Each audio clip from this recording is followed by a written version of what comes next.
Hello everyone and welcome to the channel. This is Preeti और हम कर रहे थे केस स्टडी के क्वेश्चंस आपके। आज हम करेंगे चैप्टर 3 और चैप्टर 4 के क्वेश्चंस। चलिए शुरू करते हैं।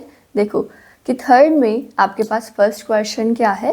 अ test consist of true and false questions की एक टेस्ट है जिसमें आपके पास ट्रू और फॉल्स क्वेश्चंस है।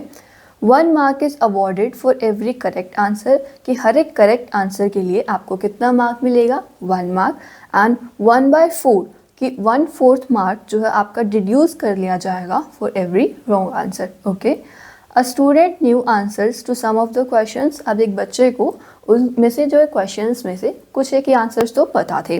Rest of the questions he attempted by guessing, और बाकी क्वेश्चंस के गेस कर लिए कि इसका ये आंसर हो सकता है, ये हो सकता है। Okay, he answered 120 questions. अब उसने 120 क्वेश्चंस के आंसर दिए एंड गॉट 90 मार्क्स, और उसे जो है 90 मार्क्स मिले। यहाँ पर देखो इन्होंने कैसे यही स्टेटमेंट दोबारा कि ट्रू फॉल्स के क्वेश्चन थे, अगर आपका करेक्ट आंसर है तो आपको 1 मार्क मिलेगा, और अगर आपका आंसर रॉन्ग है तो आपके मार्क्स रिड्यूस कर लिए जाएंगे, कितने, 0.25। ओके, फर्स्ट क्वेश्चन कि if answers to all the questions he attempted by guessing were wrong, कि अब जितने भी क्वेश्चन उसने गेस किए थे उन सभी के अगर आंसर्स उसके गलत थे तो how many questions did he answer correctly, तो कितने क्वेश्चन के आंसर जो है उसने सही दिए थे, आपको ये बताना है यहाँ पर।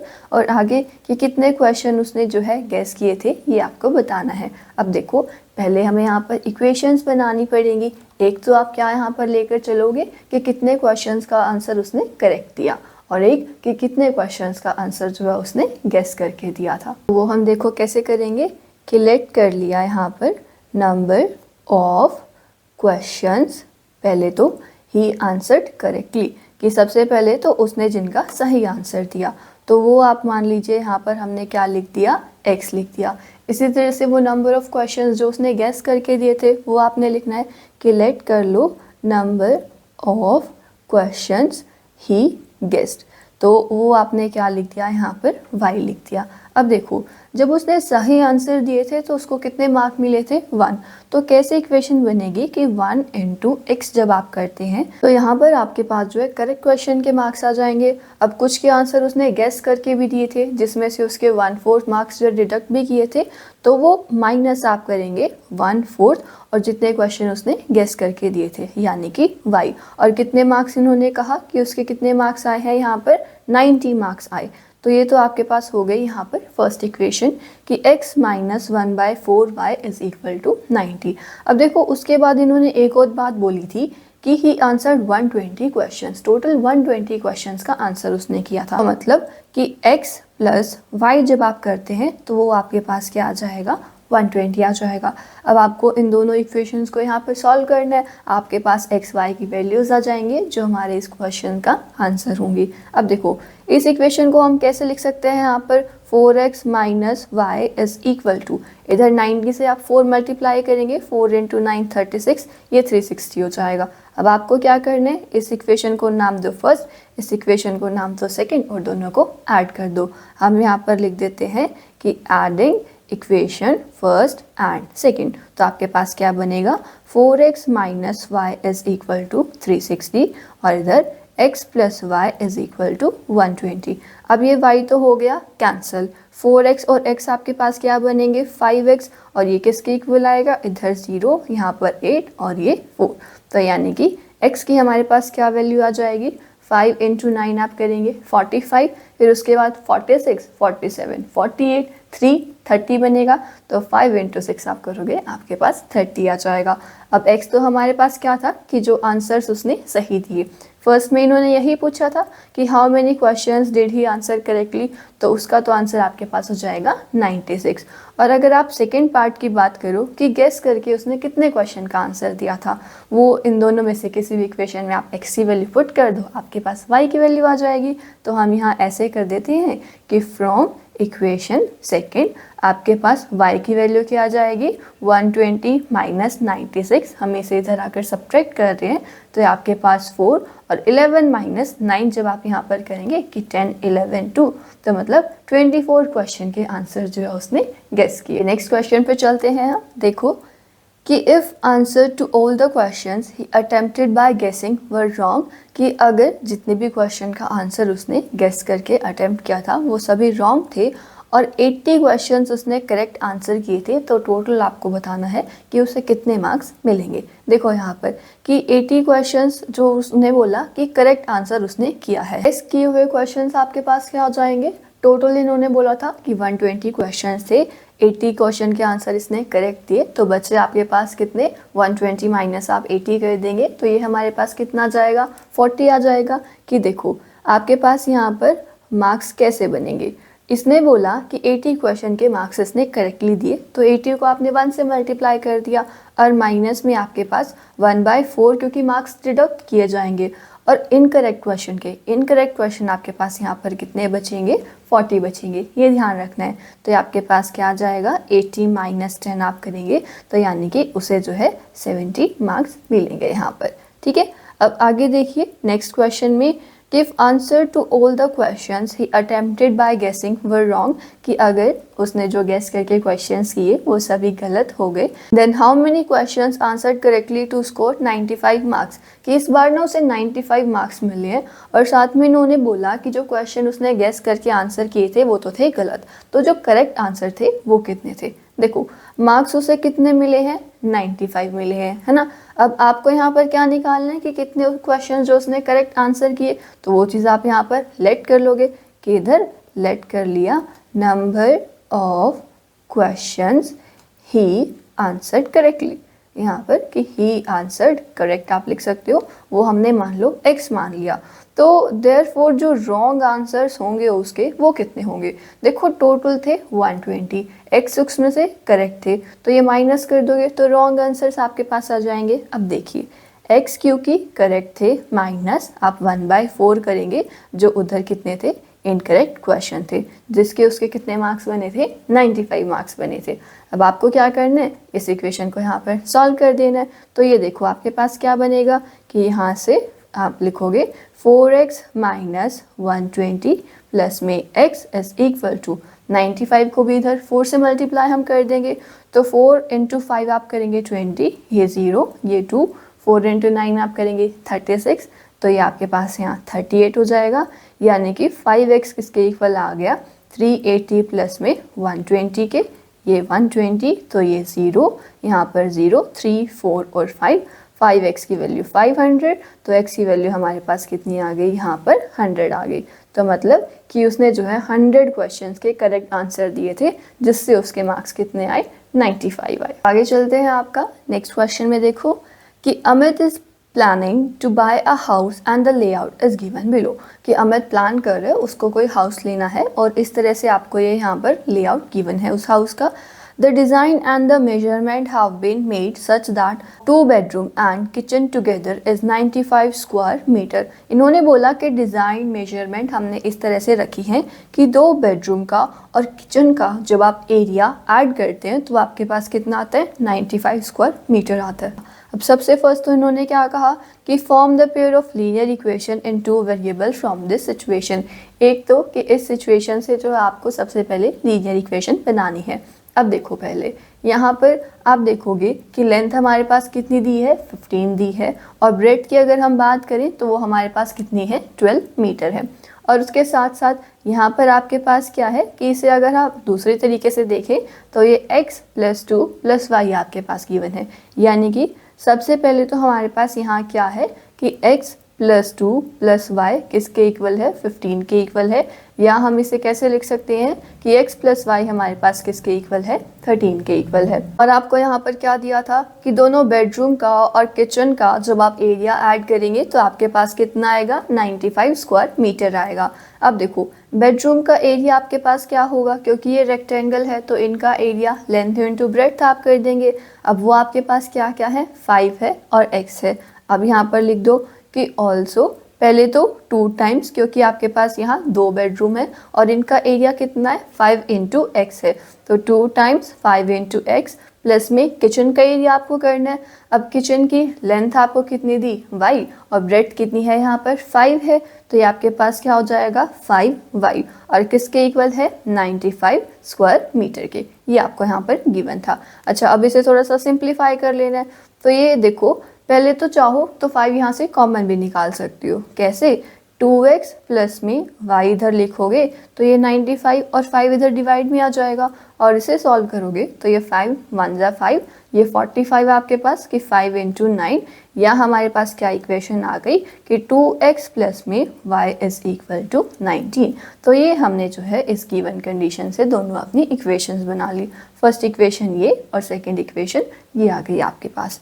अब आगे क्वेश्चन में इन्होंने क्या कहा कि find the length of the outer boundary of the layout, कि जो ये यहाँ पर आपको लेआउट बनाकर दिया, इसकी जो आउटर बाउंड्री है, मतलब अगर हम इस कॉर्नर से शुरू करना चलें और यहाँ तक वापस आए तो टोटल लेंथ इसकी कितनी होगी।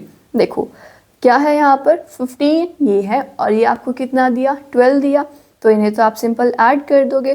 तो इधर हम लिख देंगे कि टोटल लेंथ कितनी आएगी यहाँ पर 15 प्लस में आपका 15, क्योंकि ये भी इधर ऐड होगा, और इसी तरह से 12 इंटू 12, ये कि 30 और आपका 24 इधर ऐड होगा, तो ये आपके पास कितना जाएगा 54 मीटर आ जाएगा। उसके बाद आपको यहाँ पर क्या कहा कि बेडरूम और किचन हमें जो है इनके एरिया निकालने हैं। अब इनके एरिया निकालने के लिए आपको ये एक्स और वाई की यहाँ पर वैल्यूज़ निकालनी पड़ेगी। तो ये जो दो हमने यहाँ पर इक्वेशंस बनाई, फर्स्ट इक्वेशन आपके पास ये और सेकंड इक्वेशन ये, आप क्या करोगे इन्हें सॉल्व करोगे और यहाँ से आपके पास इनकी वैल्यूज़ आ जाएंगी। देखो जब हम इन्हें यहाँ पर सॉल्व करेंगे ना, कि पहले मान लो आप सब्ट्रैक्ट कर रहे हो, आप एलिमिनेशन मेथड भी यूज़ कर सकते हो, सब्स्टिट्यूशन मेथड भी यूज़ कर सकते हो। फिर हम मान लो यहाँ पर जो है एलिमिनेशन मेथड यूज़ करते हैं, तो इक्वेशन आपके पास क्या है कि x प्लस वाई आपके पास 13 और एक आपके पास क्या है कि 2x प्लस वाई, तो 2x plus y is equal to 19। दोनों को आप सब्ट्रैक्ट कर रहे हो तो यहाँ पर कि माइनस एक्स आपके पास आएगा -6, तो x की वैल्यू यहाँ से आपके पास क्या आ जाएगी 6, और x की वैल्यू 6 मान लो जब आप इस इक्वेशन के अंदर पुट करते हो तो यहाँ से आपके पास y क्या आ जाएगा 13 माइनस हम 6 कर देंगे यहाँ पर, और ये 3 और 4 आपके पास 7 आ गया। अब इन वैल्यूज़ को आपने यहाँ पुट कर देना है, तो आप कैसे लिखोगे कि एरिया ऑफ बेडरूम, देखो ये क्या था 5 इंटू एक्स था, तो ये 5 इंटू 6 आप करोगे तो आपके पास 30 मीटर स्क्वायर आ जाएगा। इसी तरह से हमें जो है किचन का एरिया निकालना है। किचन का एरिया 5 इंटू वाई है आपके पास, तो ये भी लिख दो कि area of kitchen is equal to 5 into y हमारे पास था 7, तो 7 इंटू 5 35, ये 35 मीटर स्क्वायर हो जाएगा। अब देखो इसमें जो ये हमने यहाँ पर एलिमिनेशन ये करके दिखाया, एक्स वाई की वैल्यू निकाली है, ये आपको यहाँ पर करके दिखाना है कि उससे हमारे पास एक्स वाई की वैल्यूज़ आएंगी, देन हम यहाँ पर पुट कर देंगे तो हमारा जो है एरिया आ जाएगा। देखिए अब फोर्थ में इन्होंने क्या कहा कि find the area of living room in the layout, कि जो ये यहाँ पर लिविंग रूम आपके पास बचता है आपको उसका एरिया निकालना है। अब लिविंग रूम के एरिया के लिए आप क्या कर सकते हो कि यहाँ पर कंप्लीट हाउस के एरिया में से ये दोनों बेडरूम, ये बाथरूम और ये किचन के एरिया को आप सब्ट्रैक्ट कर सकते हैं। तो देखिए वो आपके पास कैसे बनेगा कि area of living room is equal to, दोनों बेडरूम का एरिया आपके पास क्या है कि 5 इंटू एक्स, अभी हमने कितना निकाला था 30 निकाला था।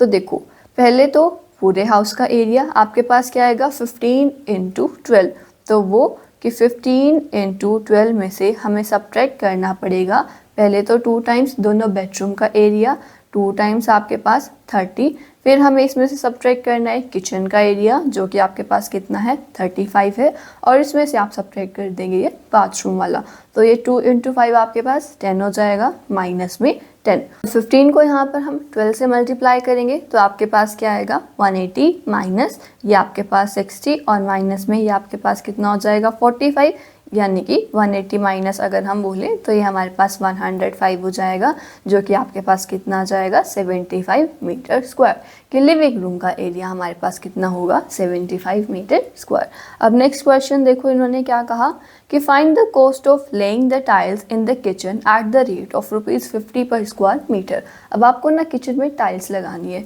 तो उसकी कॉस्ट आपको बतानी है। क्या बोला इन्होंने कि 50 रुपीज़ है पर मीटर स्क्वायर। देखो कि कॉस्ट यहाँ पर आप लिख दोगे कॉस्ट ऑफ टाइल्स पर मीटर स्क्वायर इन्होंने कितना बोला, ₹50 बोला।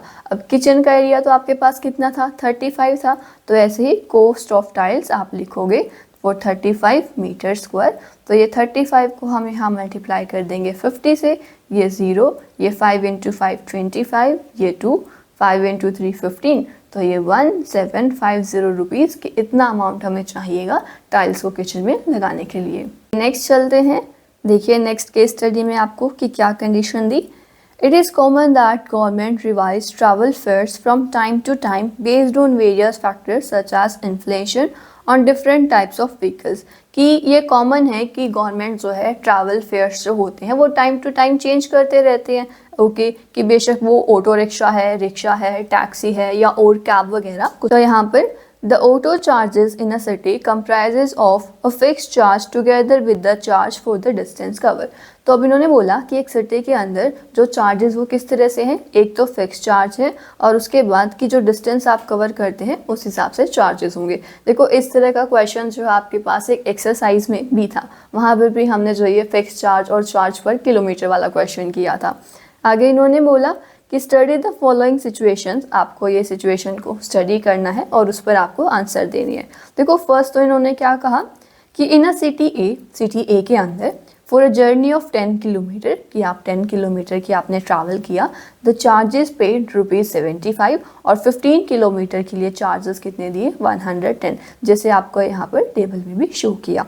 इसी तरह से अगर आप सिटी बी की बात करें तो 8 किलोमीटर के लिए आपको ₹91 देने पड़े और 14 किलोमीटर के लिए 145। अब देखो सिचुएशन 1 पर आपको जो है क्वेश्चन के आंसर यहाँ पर देने हैं। If the fix charge of the auto rickshaw भी ₹X, अगर फिक्स चार्ज है ₹X और रनिंग चार्जेस कितने हैं आगे ₹Y, तो कौन सी लीनियर इक्वेशन यहाँ पर आपके पास सही होगी। यहाँ पर सबसे पहले फिक्स चार्जेस इन्होंने बोले ₹X हैं और आगे जितना आप ट्रैवल करेंगे उसके लिए Y, तो सबसे पहले यहाँ पर कितना डिस्टेंस दिया था इन्होंने, 10 दिया था, तो X प्लस में 10 Y आपके पास कितना अमाउंट हमें पे करना पड़ा था, ₹75। और सेकेंड की बात करें कि आप X यहाँ पर पहले फिक्स चार्ज और आपने जो है कितना डिस्टेंस कवर किया था 15, तो यहाँ पर 15 से आपका y मल्टीप्लाई हो जाएगा और ये 110, तो ये दो हमारे पास यहाँ इक्वेशंस बन जाएंगी, यानी कि जो ये ऑप्शन बी है आपका ये यहाँ पर करेक्ट हो जाएगा। तो आगे देखिए सेकंड में कि a person travels a distance of 50 kilometre, एक पर्सन ने 50 किलोमीटर डिस्टेंस ट्रैवल किया तो उसको कितना अमाउंट देना पड़ेगा। अब उसके लिए पहले तो आपको x और y की वैल्यूज़ निकालनी पड़ेंगी, तो हमने जो ये यहाँ पर पीछे इक्वेशंस बनाई थी हम इन दोनों इक्वेशंस को सॉल्व कर देंगे। इक्वेशंस आपके पास देखिए क्या क्या थी कि x प्लस 10y, ये तो हमारे पास किसके इक्वल था, यहाँ पर 75 के इक्वल था, तो इधर आपने लिख दिया 75। नेक्स्ट आपके पास क्या थी कि x प्लस 15y जो है 110 के इक्वल है। अब क्या कीजिए, इन दोनों को सॉल्व कर दीजिए। मान लो इसे हमने बोला फर्स्ट इक्वेशन, इसे बोला सेकेंड इक्वेशन, दोनों को आप क्या कीजिए, सब्ट्रैक्ट कर दीजिए। इधर कैसे लिख दिया हमने कि subtracting equation 1 from equation second, कि सेकेंड में से फर्स्ट को आप माइनस कर रहे हो, तो x plus 15y is equal to 110 और यहाँ पर x plus 10y is equal to 75। ये नेगेटिव और ये नेगेटिव, ये तो हो गया कैंसिल। यहाँ पर 5y इज इक्वल टू, अब 110 में से आप 75 जब सब्ट्रैक्ट करें तो इधर 5 और 10 माइनस 7 आप यहाँ पर करेंगे तो ये आपके पास कितना आ जाएगा, 35 आ जाएगा। और यहाँ से y की वैल्यू हमारे पास क्या आ गई, 7 आ गई। अब इस y की वैल्यू 7 को इन दोनों में से किसी भी इक्वेशन के अंदर पुट कर दो। मान लो कि हम जो है यहाँ फर्स्ट के अंदर पुट कर रहे हैं, तो यहाँ पर कि putting y is equal to 7 in equation 1, तो ये देखिए आपके पास क्या बन जाएगा कि x प्लस में 10 इंटू 7 इज इक्वल टू 75, तो x की वैल्यू 75 माइनस 70 और ये हमारे पास कितना आ गया, 5 आ गया। मतलब क्या कि फिक्स चार्जेस तो हो गए ₹5 और आगे पर किलोमीटर चार्जेस कितने हैं, ₹7 है। अब इन्होंने तो क्या पूछा था कि 50 किलोमीटर के लिए कितना अमाउंट पे करना पड़ेगा, यहाँ पर लिख दो कि अमाउंट फॉर 50 किलोमीटर, तो ये x प्लस में 50 से आपका मल्टीप्लाई हो जाएगा यहाँ पर y, यानी कि 5 प्लस में 50 से आप मल्टीप्लाई करेंगे 7, ये 5 प्लस में आपके पास 350 और ये हमारे पास कितना हो जाएगा 355 कि उसे जो है 355 रुपीज़ देने पड़ेंगे। तो यहाँ आपका ऑप्शन सी करेक्ट हो जाएगा। ये देखते हैं हम नेक्स्ट इन्होंने सेकंड सिचुएशन। अब इन्होंने सेकंड सिचुएशन पर बेस्ड आपको क्वेश्चन दिए कि सिटी बी आपके पास क्या था कि 8 किलोमीटर की जर्नी के लिए 91 रुपीज़ और 14 किलोमीटर की जर्नी के लिए 145। अब क्या बोला कि 30 किलोमीटर अगर डिस्टेंस ट्रैवल करें तो कितना आपको चार्जेस देना पड़ेगा।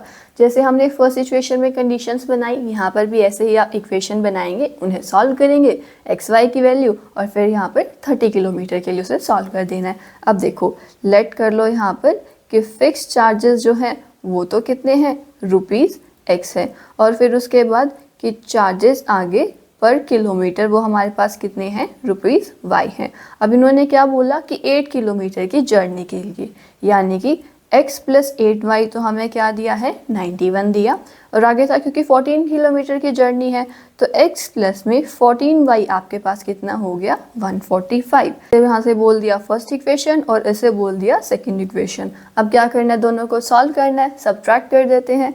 तो इधर कैसे लिख दो कि subtracting equation first from second, तो ये आपके पास x plus 14y is equal to 145 और यहाँ पर x प्लस 8y किसके इक्वल 91। ये नेगेटिव, ये आपके पास नेगेटिव, ये कैंसिल, 14 माइनस 8 आप करेंगे तो ये आपके पास 6y इज इक्वल टू यहाँ पर 4 और 14 माइनस 9 किया तो ये 5, तो y की वैल्यू आपके पास कितनी आ जाएगी 9 आ जाएगी। अब फर्स्ट इक्वेशन से हम x की वैल्यू भी निकाल लेते हैं, तो वो देखो आप कैसे निकालोगे कि फ्रॉम फर्स्ट x प्लस में 8 इंटू 9 किसके इक्वल होगा 91, तो x की वैल्यू 19 माइनस 8 इंटू 9 आपके पास 72, तो ये 11 माइनस जब आप 2 करेंगे 9 और यहाँ पर 8 माइनस 7 तो ये आपके पास 1 आ जाएगा, मतलब x की वैल्यू कितनी आ गई 19। अब हमें बताना था कि 30 किलोमीटर डिस्टेंस के लिए जो है कितना उनको पे करना पड़ेगा, तो इधर कैसे लिखोगे कि अमाउंट फॉर 30 किलोमीटर, तो ये आपके पास एक तो 19 और प्लस में 30 से यहाँ पर मल्टीप्लाई हो जाएगा 9, तो ये 19 प्लस में 9 इंटू 3 आप करेंगे तो आपके पास 27, ये 0, तो ये आपके पास कितना हो जाएगा 289 रुपीज़ कि हमें 289 रुपीज़ देने पड़ेंगे 30 किलोमीटर डिस्टेंस ट्रैवल करने के लिए। अब आगे फोर्थ इन्होंने देखो क्या कहा कि the graph of line representing the conditions are situation 2 की, जैसे यहाँ पर आपने सिचुएशन 2 के लिए कि ये दोनों इक्वेशंस बनाई, इन दोनों इक्वेशन को ये ग्राफ पर जो है कौन सी लाइन रिप्रेजेंट कर रही है। देखो आपके पास क्या क्या सिचुएशंस थी, एक तो x प्लस 8y था 91 के इक्वल कि x plus 8y is equal to 91 और दूसरा था हमारे पास कि x प्लस 14y 145 के इक्वल, 14 बाई ये 145 के इक्वल। अब आपको चेक करना है कि इनमें से कौन सी करेक्ट है। देखो क्या करो सिंपल, यहाँ पर जैसे आपको x और y की वैल्यूज़ दी हैं है ना, तो इन x और y की वैल्यूज़ को आप क्या कीजिए इन दोनों इक्वेशंस के अंदर पुट करके देखिए, जो भी x और y की इक्वेशंस आपकी इन कंडीशन को सेटिस्फाई करती हैं वो आपके पास यहाँ पर क्या होगा करेक्ट आंसर होगा। देखो जैसे अगर हम इसी की बात करें, थर्ड ऑप्शन ही है आपके पास 11 है और आपके पास 10 है कि x की वैल्यू 11, y की वैल्यू आपके पास कितनी है 10 है। अगर मान लो मैं यहाँ पर इसके अंदर फर्स्ट के अंदर इसे पुट कर देती हूँ, ये मेरे पास क्या होगा कि 11 प्लस में 8 इंटू 10, तो ये 11 प्लस में 80 हो जाएगा, कितना हो गया ये 91 हो गया। मतलब जो ये 11 और 10 है ये इस इक्वेशन को सेटिस्फाई कर रहे हैं। ये नेक्स्ट कोऑर्डिनेट आपके पास यहाँ पर क्या है कि ये यहाँ पर हमें दी 19 वैल्यू और y की वैल्यू आपको क्या दी है यहाँ पर 9 दी है। तो देखो कि 19 प्लस में 8 इंटू 9 आप करेंगे तो ये 19 प्लस 8 इंटू 9 आपके पास 72, तो ये आपके पास 11 और ये 91 कि ये दोनों वैल्यूज़ फर्स्ट इक्वेशन को सेटिस्फाई कर रही हैं। इसी तरह से जो आपके पास यहाँ पर ये दिया कि 5 और 7 है और 15 है आपके पास और 6 है, जो ये दो वैल्यूज़ होंगी ये इस इक्वेशन को सेटिस्फाई करेंगी, तो हमारे पास ऑप्शन थर्ड यहाँ पर करेक्ट हो जाएगा। अब आपको तो लेकिन यहाँ पर जो है सभी x और y की वैल्यूज़ पुट करके देखनी पड़ेंगी कौन सी वैल्यूज़ जो है हमारे यहाँ पर इक्वेशन को सेटिस्फाई कर। आगे बढ़ते हैं फोर्थ चैप्टर के क्वेश्चंस देखिए। फर्स्ट इन्होंने क्या कहा कि Raj and Ajay were very close friends both the families decided to go to Ranikhet by their own cars, कि दोनों फैमिलीज ने डिसाइड किया कि वो कहीं पर बाहर जाएंगे। Raj car travel at a speed x kilometre, जो राज की कार है वो तो x किलोमीटर पर आवर की स्पीड से चल रही है। And Ajay's car travel 5 kilometre per hour faster than Raj car, और जो अजय की कार है वो राज की कार से कितनी उसकी स्पीड ज़्यादा है, 5 किलोमीटर। आगे कि Raj took 4 hour more than Ajay to complete the journey, 400 kilometre की जर्नी उन्होंने कंप्लीट की, तो राज को जो है 4 घंटे ज़्यादा लगे अजय से।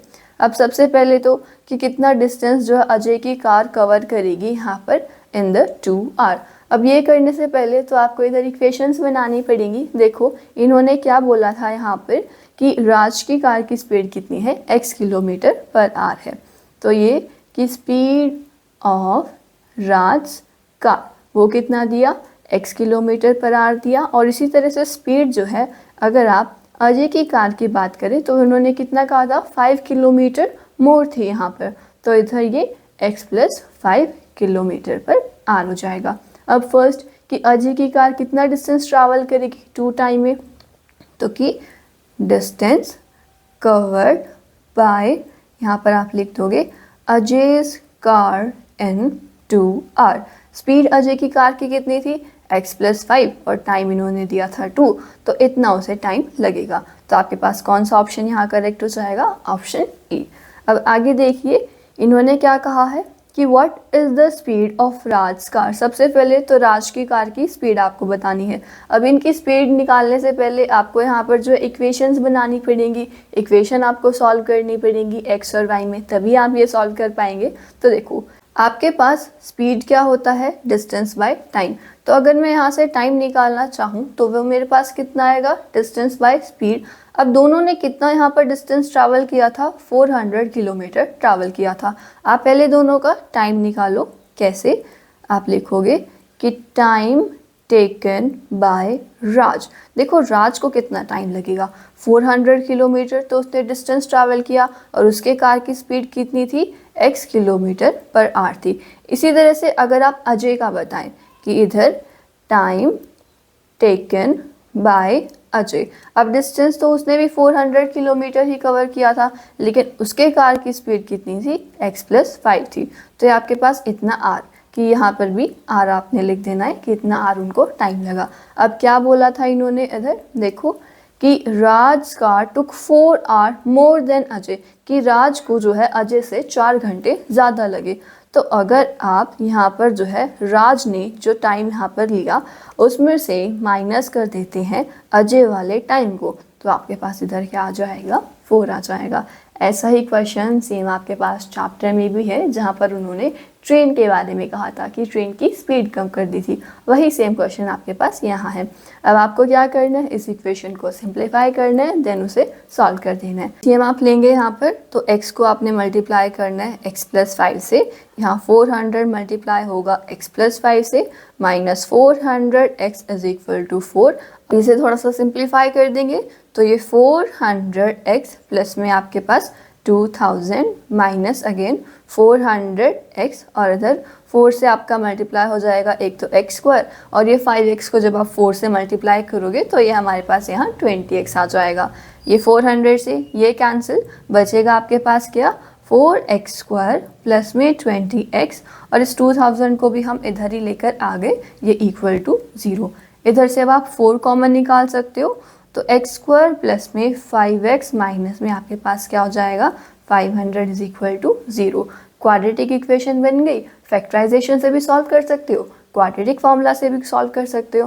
फैक्टराइजेशन से अगर हम इसे सॉल्व करना चाहें तो आप देखोगे कि 25 और 20 दो ऐसे नंबर होते हैं जिन्हें मल्टीप्लाई करोगे तो 500 आएगा और सब्ट्रैक्ट करोगे तो 5 आएगा आपके पास। देखिए एक्स स्क्वायर प्लस में आपके पास 25x माइनस में यहाँ 20x minus 500 is equal to 0। तो फैक्टर्स बनेंगे, एक तो यहाँ पर x प्लस 25 माइनस यहाँ पर 20, ये आपके पास x plus 25 is equal to 0। तो क्या क्या आपके पास फैक्टर्स बने, एक तो x प्लस 25 और एक आपके पास यहाँ पर क्या बना, x माइनस में 20। Equal to 0। तो x की वैल्यू एक तो -25 आएगी, एक 20। अब -25 तो पॉसिबल नहीं है, तो देयरफॉर x हमारे पास यहाँ पर कितना आ जाएगा, 20 आ जाएगा। और x क्योंकि आप यहाँ पर स्पीड लेकर चले थे, यहाँ से आप क्या लिख दोगे कि जो राज की कार है, राज की कार की स्पीड कितनी है, 20 किलोमीटर। क्योंकि x देखो हम यहाँ पर क्या लेकर चले थे, राज की कार की स्पीड लेकर चले थे। तो ये आपका फर्स्ट क्वेश्चन का आंसर हो गया। देयरफॉर की स्पीड ऑफ राज कार वो आपके पास कितनी आ गई, 20 किलोमीटर पर आवर। एक आपके पास फोर्थ की how much time Ajay took to travel 400 kilometre. Ajay को कितना टाइम लगा होगा। अब पहले तो स्पीड आपको निकालनी पड़ेगी। देखो वो आपके पास क्या है कि 400 स्पीड यहाँ पर क्या थी, राज की स्पीड से 5 एक्स्ट्रा। तो 20 + 5 आप कर दोगे, आपके पास 25 आ जाएगा। यहाँ पर 400 को आप 25 से डिवाइड करेंगे तो आपके पास आ जाएगा 16। कि इसे कितना टाइम यहाँ पर लगेगा, 16 आवर। कुछ नहीं हमने किया, बस स्पीड यहाँ पर ये 25 की आपने 20 + 5 की डिवाइड किया और आपके पास यहाँ पर जो है टाइम आ गया। अब आगे देखिए नेक्स्ट केस स्टडी के क्वेश्चन में क्या कहा कि the speed of motor boat is 20 kilometre per hour. कि मोटर बोट की स्पीड यहाँ पर 20 किलोमीटर पर आवर है। Okay, for covering the distance of 15 kilometre, 15 kilometre distance cover करने के लिए the boat took 1 hour more for upstream than downstream. देखो यहाँ पर क्या चीज़ है आपके पास कि एक स्ट्रीम चल रही है, आप मोटर बोट में हैं, तो जब आप स्ट्रीम के साथ चलेंगे तो क्या होगा, आपकी स्पीड जो है ऐड हो जाएगी। और जब आप स्ट्रीम के अपोजिट चलते हैं तो वहाँ पर आपको थोड़ा सा टाइम जो है ज़्यादा लगता है उसी डिस्टेंस को कवर करने के लिए। तो यहाँ पर भी यही इन्होंने बोला कि अपस्ट्रीम जाने में आपको जो है 1 घंटा ज़्यादा लगेगा डाउनस्ट्रीम जाने से। तो इन्होंने क्या कहा कि स्ट्रीम की स्पीड मान लो हमने बोल दी x है, तो जो मोटर बोट की स्पीड अपस्ट्रीम कितनी होगी। देखो मोटर बोट की इन्होंने क्या बोला था कि जो हमारी मोटर बोट है उसकी स्पीड कितनी थी, 20 किलोमीटर पर आवर दे रखी थी। ठीक है, अब अगर आप जा रहे हो अपस्ट्रीम तो अपस्ट्रीम में क्या होगा, आपकी स्पीड थोड़ी सी कम हो जाएगी। तो वो 20 में से जो स्ट्रीम की स्पीड थी जो कि इन्होंने x दी थी वो आपकी माइनस हो जाएगी। तो 20 - x किलोमीटर पर आवर आपकी यहाँ पर स्पीड हो जाएगी। आगे कि स्पीड और डिस्टेंस टाइम में क्या रिलेशन होता है, आपको तो पता ही है कि स्पीड हमारी डिस्टेंस बाय टाइम होती है। तो हमारा यहाँ पर ये फर्स्ट ऑप्शन करेक्ट हो जाएगा। आगे कि which of the quadratic equations is correct. अब यहाँ पर क्वाड्रेटिक इक्वेशन कौन सी आपके पास जो है करेक्ट होगी। तो जैसे आपने पिछले क्वेश्चन में क्वाड्रेटिक इक्वेशन बनाई थी टाइम को सब्ट्रैक्ट करके, वैसे ही हम यहाँ पर भी क्वाड्रेटिक इक्वेशन बनाएंगे। अब देखो अपस्ट्रीम जाने के लिए टाइम ज़्यादा लग रहा है डाउनस्ट्रीम जाने से, पहले तो दोनों टाइम निकाल लेते हैं। ठीक है, ये लिखो कि टाइम इधर टाइम टेकन और ये आपका कौन सा होगा, अपस्ट्रीम का। अब डिस्टेंस कितना इन्होंने बोला था, 15 है यहाँ पर, तो 15 अपॉन स्पीड आपके पास कितनी है, 20 - x कि इतना टाइम लगेगा। इसी तरह से जो टाइम आपको यहाँ पर लगेगा डाउनस्ट्रीम के लिए वो क्या होगा, 15 अपॉन ये 20 प्लस में आपकी स्पीड x ऐड हो जाएगी। जब आप डाउनस्ट्रीम जा रहे हैं आपकी स्पीड जो है बढ़ जाएगी। अब दोनों को सब्ट्रैक्ट करके क्या बोला था इन्होंने कि 1 घंटे का यहाँ पर डिफरेंस रहता है। अब देखो अपस्ट्रीम वाला टाइम ज़्यादा है यहाँ पर, तो 15 अपॉन 20 - x में से जब आपने यहाँ सब्ट्रैक्ट किया ये 20 + x तो आपके पास इधर आ गया 1। अब इसे सिंप्लीफाई कर दो, 15 बाहर रखा तो नीचे 20 - x 20 + x ये a - b a + b आपके पास बन जाएगा। तो ये a² माइनस में आपका क्या हो जाएगा, b²। और इधर 20 + x इसमें से माइनस होगा 20 और ये आपके पास यहाँ पर +x हो जाएगा और ये किसके इक्वल, 1 के इक्वल। ये 20 कैंसिल, x और x आपके पास 2x हो जाएगा और ये 15 है, 15 को 2x से मल्टीप्लाई करोगे आपके पास इधर 30x हो जाएगा। तो 30x और नीचे 400 - x² = 1। तो ये आपके पास 30x = 400 - x²। या हम इसे कैसे लिख सकते हैं कि x² प्लस में 30x माइनस में 400 = 0। और ये आपके पास कौन सी इक्वेशन बनेगी, सी। कि हमारे पास जो है कौन सी क्वाड्रेटिक इक्वेशन सही आती है, x² प्लस में 30x माइनस 400 = 0। ये देखिए नेक्स्ट इन्होंने फोर्थ पार्ट क्या कहा कि what is the speed of current. अब करंट की आपको स्पीड निकालनी है जो कि हमने x यहाँ पर रखा था। अब क्या करना पड़ेगा, जो क्वाड्रेटिक इक्वेशन बनाई है इसे सॉल्व करना पड़ेगा। क्वाड्रेटिक इक्वेशन क्या बनाई, एक्स स्क्वायर प्लस में 30x माइनस में 400 इज इक्वल टू 0।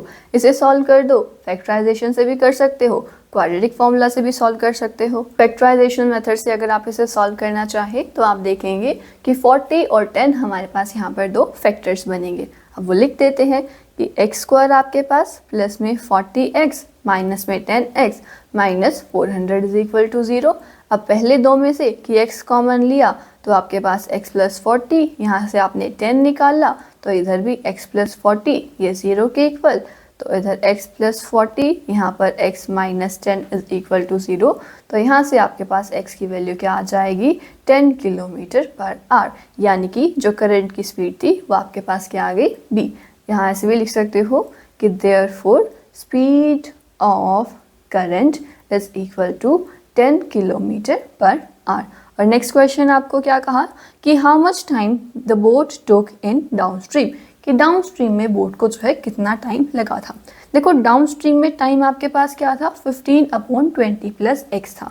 तो ये आप कैसे लिखोगे यहाँ पर कि time is equal to 15/20 plus x का मतलब क्या हुआ कि 20 में आप ये 10 ऐड कर दोगे, तो ये 20 प्लस में 10 आपके पास यानी कि 15/30, और इसे आप डिवाइड करोगे तो 1/2 आर कि आधा घंटा लगेगा। और इसे हम ऐसे भी बोल सकते हैं कि यहाँ पर आपके पास 30 मिनट्स होंगे। तो ये आपका कौन सा ऑप्शन करेक्ट हो जाएगा, सी यहाँ पर करेक्ट हो जाएगा कि डाउन स्ट्रीम में बोट को जो है 30 मिनट्स लगेंगे। तो इसी के साथ हमारा ये क्वेश्चन यहाँ कंप्लीट हुआ।